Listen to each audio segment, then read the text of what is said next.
आप सभी का यहाँ पर स्वागत है। बहुत भारी जिम्मेदारी है। इस मंच पर जो ये कवि बैठे हैं, बहुत भारी भरकम हैं, तो संभाल लिख के सुनिएगा, क्योंकि ये इस तरह के कवि हैं जो अपने अपने इलाकों से आते हैं और जिस तरह की इन लोगों ने पढ़ाई की है, जिस तरह की बातें सीखी हैं, उन बातों से एक नया संसार बनाया है, एक नए प्रतीक गढ़े हैं, नए चिन्हों को पैदा किया है।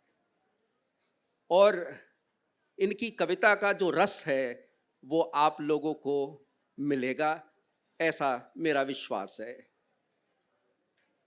दुष्यंत जी एक ऐसे कवि हैं जो हैं तो आपके ही इलाके के, इस जयपुर के ही हैं, लेकिन इतिहास की पढ़ाई की और इतिहास पढ़ते पढ़ते जान लिया कि पिछड़े हुए, हाशिए पर पड़े हुए लोग, उनकी आवाज़ों को कैसे सुने, उन आवाज़ों को कैसे लोगों तक पहुंचाएं। और उनकी यही खूबी है जो उनकी कविताओं में भरी हुई है। तो मैं सबसे पहले दुष्यंत जी को आमंत्रित करता हूं कि वो अपनी कविता से हम सबको मोह लें।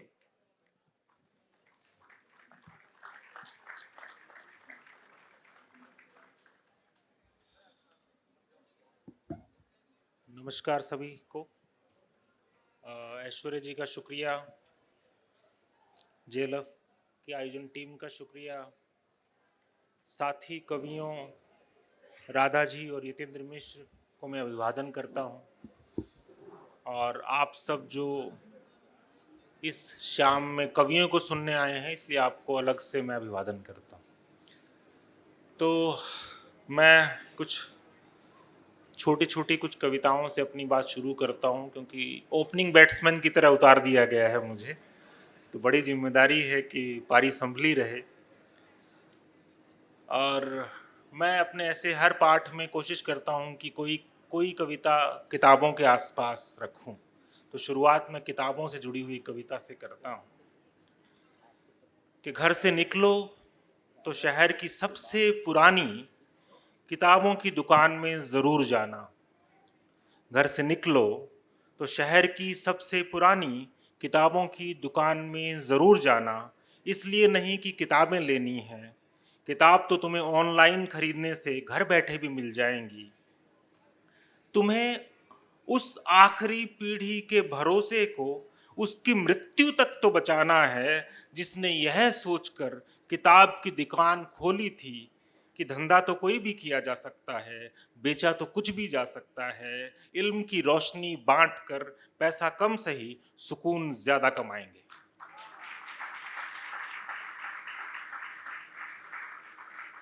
चाहे उस दुकान की सस्ती किताबों में से, सबसे सस्ती किताबों में से कोई बस एक किताब खरीद लाना, एक सलाम कराना। घर से निकलो तो शहर की सबसे पुरानी किताबों की दुकान में जरूर जाना। क्या बात है। दूसरी छोटी सी कविता। कितना कुछ था जो सिर्फ प्रेम पत्रों में लिख सकते थे हम। कितना कुछ था जो सिर्फ प्रेम पत्रों में लिख सकते थे हम। कितना कुछ है जो सिर्फ मिलने पर पास बैठकर ही कहा जा सकता है। कितना कुछ है जिसके ना कहे जाने में ही प्रेम है।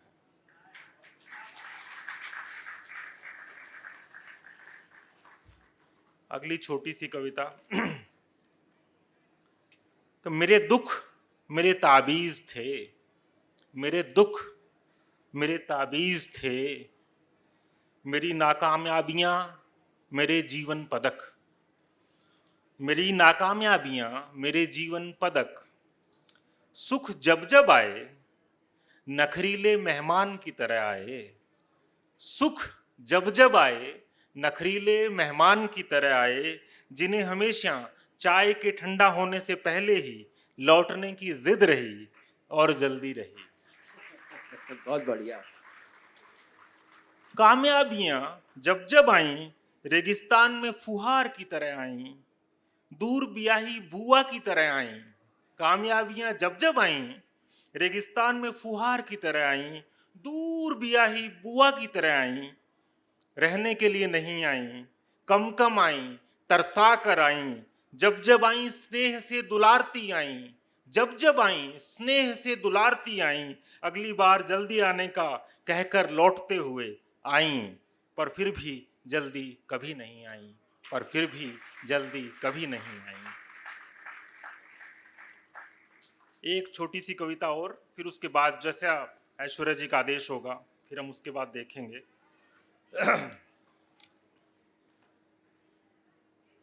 इत्तेफाक से ये भी किताबी दुनिया के आसपास मेरी एक कविता है।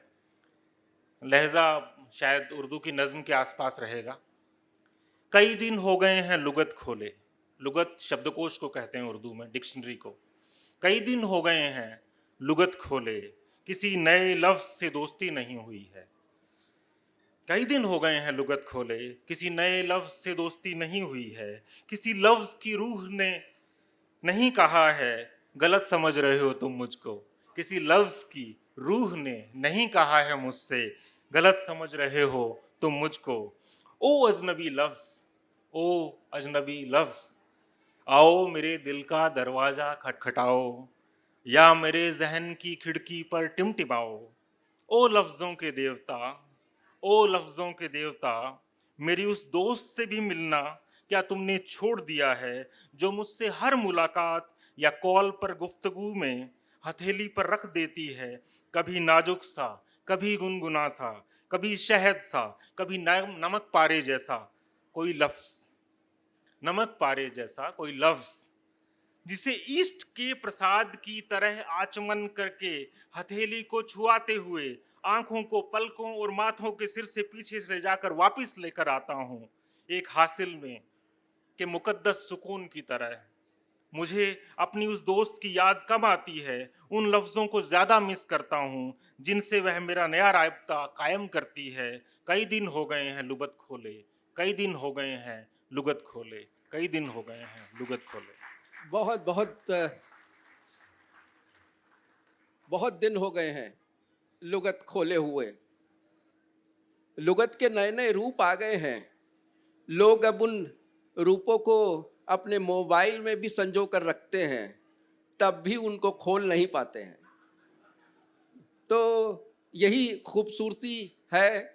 लेकिन कैसे रिश्ता कायम करें, कैसे पराई चीज़ों पर भी एक अपनी ऐसी छाप छोड़ें कि वो भी हमारे ही रहें, हमारे बन कर रहें। राधा चक्रवर्ती जी एक ऐसी कवित्री हैं जो लिखती अंग्रेजी में है, लेकिन क्या खूब लिखती हैं। और जैसा कि आपने सुना कि उनकी पुस्तक को अभी अभी नवाजा गया है पुरस्कार से भी, तो हमारे लिए यह बहुत खुशी की बात है। और मैं चाहता हूँ कि कुछ हिंदी के साथ साथ अंग्रेजी की कविता भी आरंभ हो। तो राधा जी आइए।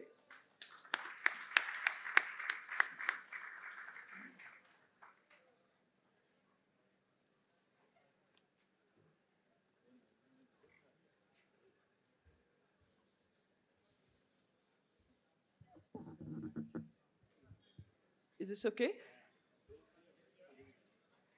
Good evening. It's a pleasure to present my poems here in front of so many friends and so many new faces. Thank you for your interest. I will read mainly from my new book, Subliminal, which is a collection of my poems, many of them previously published and many others published for the first time. And the theme, main idea behind the volume is to write about the hidden stories behind things and experiences we encounter every day. And there are those stories about them that that we know, but we forget, and we live life, as it were, on the surface. So the first poem I will read is called Memories of Loss, and it tells us other hidden stories about objects of beauty that we find beautiful in our everyday lives. Memories of loss. In a seashell held to the ear, the murmur of a distant ocean. In the veins of a fallen leaf, the hint of a lost green spring. In the hiss of logs in the fire, the sigh of the breeze in vanished trees. In the butterfly's bold, bright wings, the trace of silken cocoon dreams. In the cracked, parched earth, the yearning for a lost monsoon. In the filigreed finesse of ivory, the agony of a dying elephant. In the fragrant phial of musk, the bottled anguish of a deer. In the sheen of a marble floor, the heartbreak of a mountain rock. In the pressed flower between the pages, the story of you and me. Thank you. The second poem is an angry poem. It's not from Subliminal. It was published subsequently. And it comes from my experience of trying to access things online. And all the time, my computer tells me to prove that I am not a computer, that I'm not a machine, and that I am human. So I have to prove to my machine that I am human. And to do this, I think many of you will relate to this. You have to kind of solve a problem. And you encounter a bunch of figures. Some of them are crooked letters of the alphabet, and some of them are numbers, and there's a line cutting across them. And you have to decipher it, and you have to fill it in correctly, and only then will the computer say, okay, you're not a robot, and therefore you can access the information that you want. And I think we've all encountered the word CAPTCHA. I don't know how many of us know what it stands for, but out of curiosity, I Googled CAPTCHA, and it is an acronym. Each letter stands for a word. And CAPTCHA means completely automated public Turing test to tell computers and humans apart. So it's a kind of a challenge response. You're challenged and you have to pass a test to authenticate your identity as a human being. And my poem is called CAPTCHA. CAPTCHA.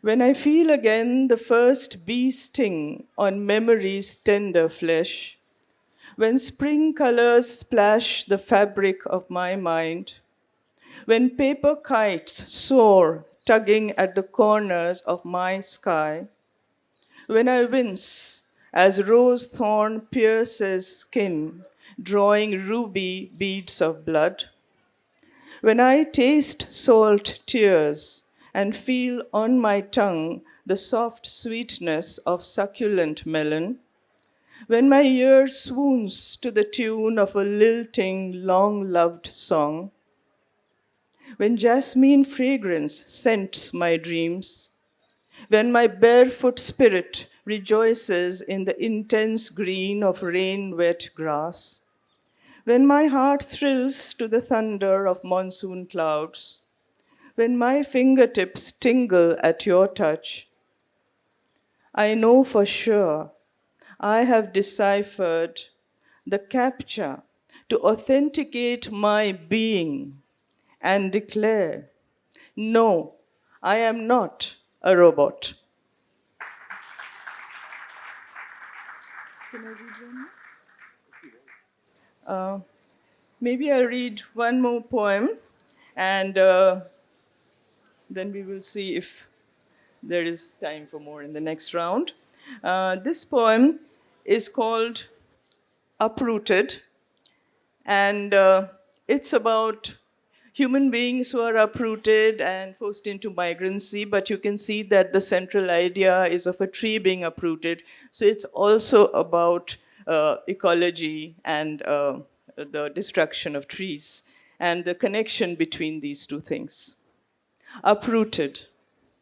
Fallen tree on concrete sidewalk, thirsty roots clawing the air, screaming silently for the succor of your own familiar soil, where all these years I saw you live and grow, blossom and bear fruit, and spread your shade, while in your green branches joyous songbirds nested.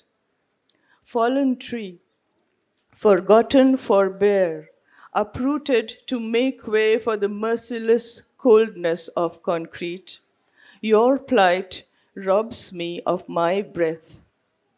I remember now my human ancestors, uprooted like you from native soil, by the concrete hard harshness of a land divided under foreign rule, displaced persons forced to find new homes on alien, unfamiliar soil. In a different world, indifferent to the fate of trees or men who stand in the way of progress, the high road of history. Dispensable, left to live or die in a world where the climate has changed. Fallen tree, your exposed roots lay bare the callousness of our world, which destroys trees, fish, birds, people, and our ancestral ancestral roots, to build in steel, concrete, and plastic its developing story of growth, even as it blindly digs its own grave. Thank you. धन्यवाद राधा जी। और हमारे तीसरे कवि जो हैं, मुझे लगता है कि वो एक ऐसे कवि हैं जिनकी कविताओं में विविध तरह के रंग हैं, लोगों के दर्द और पीड़ा को जितनी खूबसूरती से ये उभारते हैं, मुझे लगता है नहीं है कि मैं अब तक उस तरह के कवियों को सुन पाया हूँ। और जब इनकी कविताएं पढ़ता हूँ तो मेरे मन में बस यही ख्याल आता है कि ना तनकीद करूँगा ना तकरीर करूँगा, ना तनकीद करूँगा ना तकरीर करूँगा, लो संभालो मेरे तीर को, मैं यहीं से शायरी का आगाज़ करूँगा। आइए।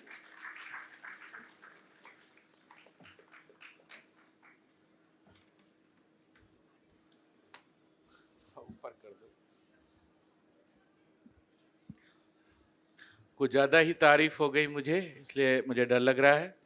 मेरे सामने हमारे दौर के बहुत बड़े कवि सुदीप सेन बैठे हुए हैं। नमस्कार मालिनी जी।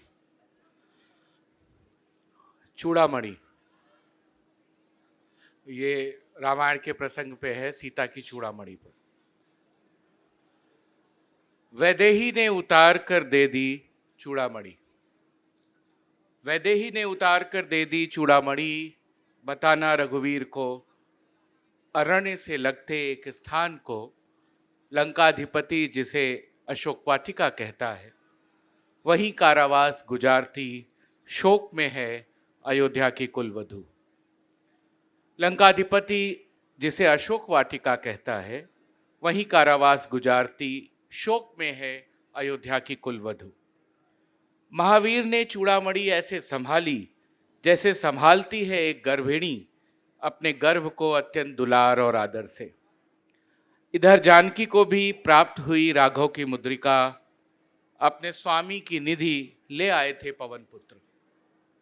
चूड़ामणि पहुंच गई रघुनंदन के पास, पहुंच गया संदेश भी, ऐश्वर्य से आच्छादित परदेश में अप्रतिहत हैं जानकी। रावण के क्रोध वीरता छड़ छड़ दी जा रही भय की युक्तियों से। एक जय कथा इस तरह भी जाती है इतिहास में, एक जय कथा इस तरह भी जाती है इतिहास में, जहां पराक्रम और सत्य के सहोदर में चूड़ामणि स्त्री का एक आभूषण युगों तक विमर्श में चला आता है। मैंने कुछ शहरों पे कविताएं लिखी थी, उसमें से एक सुनाता हूं। हम्पी। गरुण लुप्त हुआ पुराणों को सुनते गुनते, गरुण लुप्त हुआ पुराणों को सुनते गुनते, वैसे ही नष्ट हो गई एक नगर की जीवंत सुरम्यता। हम्पी चला गया कहीं दूर छिटक कर, जैसे अंतरिक्ष के मनके से टूटकर बिखर जाए शुक्र तारा। पंपा सरोवर की अनगिनत छवियां और अंजनाद्रि पर्वत पर उगने वाली वनस्पतियां हम्पी को बनाती थी अजेय और अपौरुषेय। विजयनगर साम्राज्य की अनेकों शौर्य गाथाएं बस कागज के पन्नों पर दमकती हैं आज, जैसे भोजपत्र पर उकेरा हुआ अहर्निश चमकता राम और सुग्रीव की मित्रता का साक्षी ये नगर। रथों, घोड़ों, चवर और मोरछल से सजी आती सेनाएं कहाँ हैं अब? काल के सबसे पुराने संदूक में बंद होकर उनके सैनिकों के शस्त्र मुरझा गए हैं। बची रह गई स्थापत्य की कुछ भग्न निर्मितियां, कथाओं के अंतःपुर की किंवदंतियां। शौर्य गाथाओं का इतिहास पड़ जाता धूमिल समय के दर्पण में, बचा रह जाता मात्र विस्मित कथाओं का एक छोटा सा झरोखा, जैसे कि गरुण, जैसे कि हम्पी। एक और पढ़ देता हूं।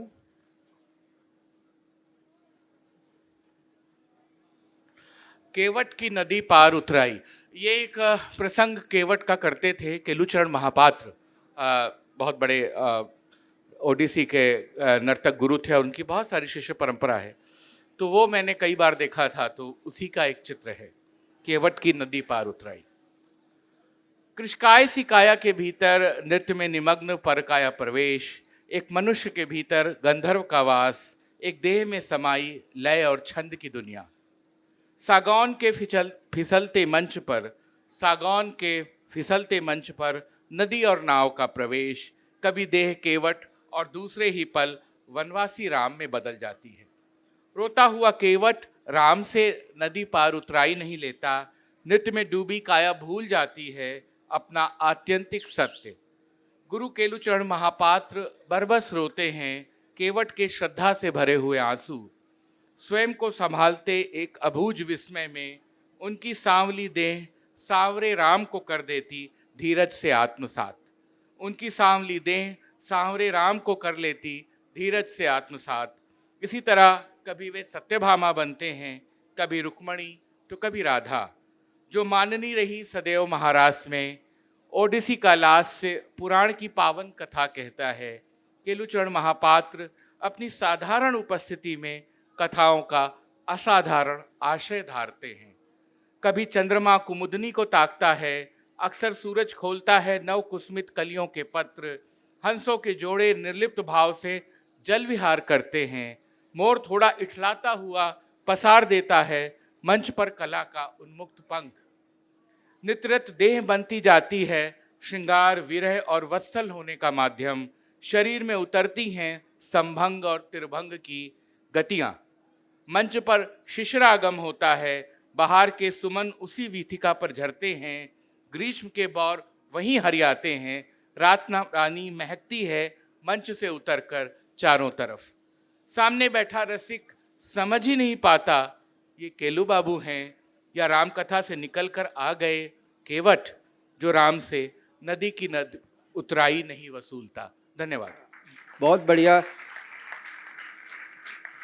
कहाँ से कौन निकल के आ गया है, यही एक मूल प्रश्न बन जाता है। और वक्त की पाबंदी है, इसलिए मुझको लगता है कि हम शायद एक एक कविता और सुनना चाहेंगे सभी से। तो अगर आपकी सहमति है तो मैं फिर से दुष्यंत जी को आमंत्रित करता हूँ। इस बार थोड़ी लंबी कविता के लिए आपके साहस की मांग करता हूँ, धैर्य की मांग करता हूँ। तो यतीन्द्र जी ने एक अलग मकाम पे ले गए हैं इस पारी को। तो कविता का शीर्षक है भगवानों की तरफ पीठ। खेत में काम करते थे मेरे ताया दादा परदादा, दादी नानी ताई संभालती थी चूल्हा, और पुरुष और स्त्रियां मिलकर संभालते थे गाय भैंस बैल और ऊंट। जिम गए तो क्या कभी नाम भी नहीं सुना उन्होंने, किसी के नहीं निकला पेट, सब जिए 80 पार।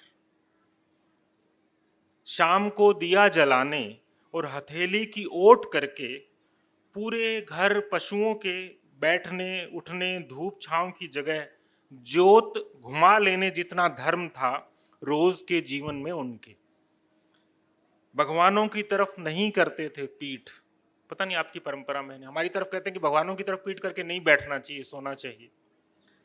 पर उनकी निंदा आलोचना दोषारोपण करते थे खूब भगवान को। परिवार निकट संबंधों में मृत्यु पर नहीं धोखते थे एक अगला बड़ा त्योहार होली या दिवाली। शोक में या प्रियजन छीनने की नाराजगी में जा नहीं धोखते। सियासत की बात सिर्फ इतनी कि बरसा नहीं अब की बार, मेघ बरसा नहीं अब की बार, भगवान तो राज का मुंह देखना पड़ेगा। उस जीवन का कोलाज धूसर नहीं बनता, उस जीवन का कोलाज धूसर नहीं बनता। पति झगड़कर पत्नी से चला जाता था खेत, पति झगड़कर पत्नी से चला जाता था खेत, पत्नी झगड़कर पति से देने लगती थी पशुओं को चारा पानी। अतीत में नहीं, अतीत में नहीं, अतीत के पाठ में छुपी होती है भविष्य की चाबी। अतीत में नहीं, अतीत के पाठ में, ऐश्वर्य जी इतिहास पढ़ाते हैं, मैं भी इतिहास का विद्यार्थी रहा हूं, कि अतीत में नहीं, अतीत के पाठ में छुपी होती है भविष्य की चाबी। खो चुके तालों की चाबियां, खो चुके तालों की चाबियां ढूंढते लोगों की सभ्यता के लोग हैं हम। खो चुके तालों की चाबियां ढूंढते लोगों की सभ्यता के लोग हैं हम। हमने कर दी है, हमने कर ली है भगवानों की तरफ पीठ, हमने कर ली है भगवानों की तरफ पीठ। बहुत खूब दुष्यंत जी।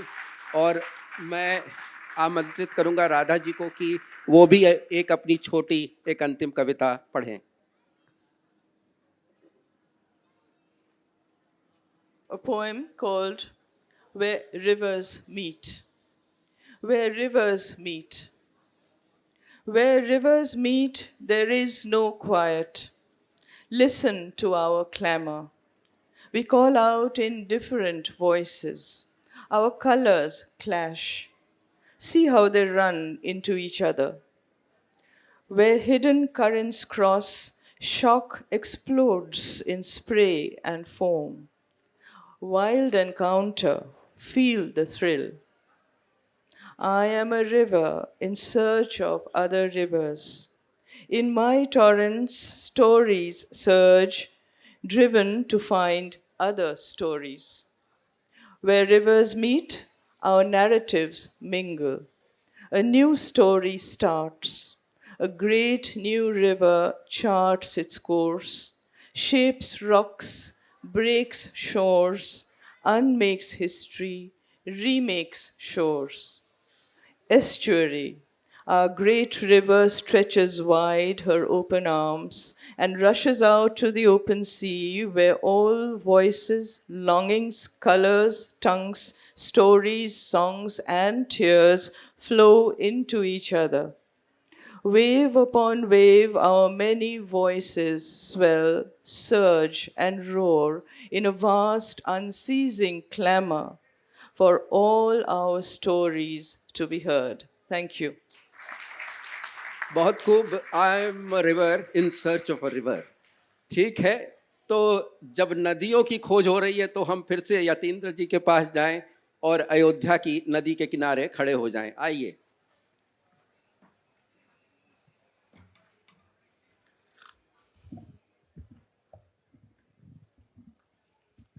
मैं कुछ दूसरा सेलेक्ट करके लाया था, लेकिन क्या अयोध्या की नदी सुना दूं कि कुछ और सुनाते।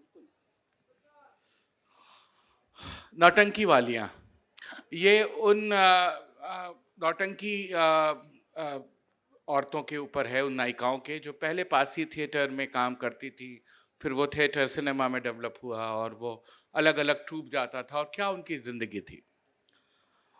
उन्हें लौंडिया कहा जाता था और उनके फन को नौटंकी तमाशा। पता नहीं उनका हुनर याद रखने लायक था या भूलने लायक, मगर उनके अफसाने बिकते थे बाजारों में। पटना, कोल्हापुर, बनारस, सांगली, मिरज, चिलबिला और कानपुर को छोड़कर उनकी मोहब्बत की सड़क जुगनुओं से भरी सांझ से होकर गुजरती थी। वे रईस जादों की पनीली आंखों से डरकर शोहदों की नींदों में गिर पड़ती थीं अक्सर। पुराने साजों पर उतरे हुए सुर की तरह जवानी थी उनकी। इधर बाजा कसा जाता था, उधर उनके मासूम चेहरों पर परिजात चेहरा। मंच पर अक्सर मिलने वाले उनके शैदाई अपने फेफड़ों में दम भरकर पूछते थे, डार्लिंग सोडा पियोगी या लेमन? और वे हंसकर अपने पुरातन प्रेमियों को दुलारती, राजा एक फूल ले लो। पता नहीं उनके नाटकों के प्रेमी उनसे कितना नाटक करते थे और कितना डरते थे, या उनके अफसानों की गिरफ्त में पड़कर सचमुच का प्रेम करने लगते थे। वे नौटंकी वालियां थीं, अपने पारसी मालिकों का दिल लुभाने वाली तितलियां। वे फूल थीं, बेले की लतर और प्रेम भरी किस्सों की हूरें, और कुछ लोग उन्हें गज़लों की बुलबुलें मानते थे। वे पहली बार किसी भी शहर को अपनी आंखों से नहीं, लोगों की हवस भरी निगाहों से देखती थीं, और उन रंग बिरंगे तंग बाजारों के मिजाज से भी, जहां तारों की तरह टिमटिम करती बिकती थीं बिंदी, चूड़ियां, सुरमा और परांदे। वे नौटंकी वालियां लगभग पिछली आधी सदी तक हमारी रोजमर्रा की जिंदगी में मौजूद थीं। लगभग पिछली पूरी सदी बीत जाने के बाद वे नौटंकी वालियां आज भी जीवित हैं हमारी स्मृतियों में। वे जब तक थीं तब तक उनके अंदर प्रेम की धधकती गुफा में रिश्ता रहता था, जमाने भर का बटोरा संतरास, और बाहर चमकता रहता था उनका गाढ़ा दुख, इंद्रधनुष के सतरंगे वितान की तरह। आज जब वे नहीं हैं तब यह अंदाजा लगाना बड़ा मुश्किल है। पटना, कोल्हापुर, बनारस, सांगली, मिरज, चिलबिला और कानपुर को छोड़कर ये वो शहर हैं जहां वो रही हैं। आज जब वे नहीं हैं तब यह अंदाजा लगाना बड़ा मुश्किल है, पटना, कोल्हापुर, बनारस, सांगली, मिरज, चिलबिला और कानपुर को छोड़कर कोई और शहर भी होगा, कोई और शहर शायद ही होगा जो उनके लगातार रिसने वाले गाढ़े आंसुओं को अपने दुख से साझा करके याद करता होगा। बहुत धन्यवाद। बहुत बहुत ही सुंदर। ये अपेक्षा करते ही हैं हम पर कि कौन होगा जो आके आंसू पोंछेगा, वो शहर होगा या शहर के लोग होंगे। ये द्वंद्व जो है जारी रहता है हम सभी के मन में, और यूं तो चाहता है मन की और हम सुने, लेकिन क्योंकि वक्त की पाबंदी है इसलिए मैं अपने तीनों ही कवि साथियों का बहुत बहुत धन्यवाद करता हूं, आभार दर्शाता हूं कि वो आए और यहाँ पर उन्होंने अपनी कविताएं पढ़ी। तो बहुत बहुत शुक्रिया, और इनका उत्साह आप लोग जितना बढ़ा सकते हैं बढ़ाइए। यही शाम है और यही कविताएं हैं, ये साथ रहेंगी तो सब कुछ रहेगा।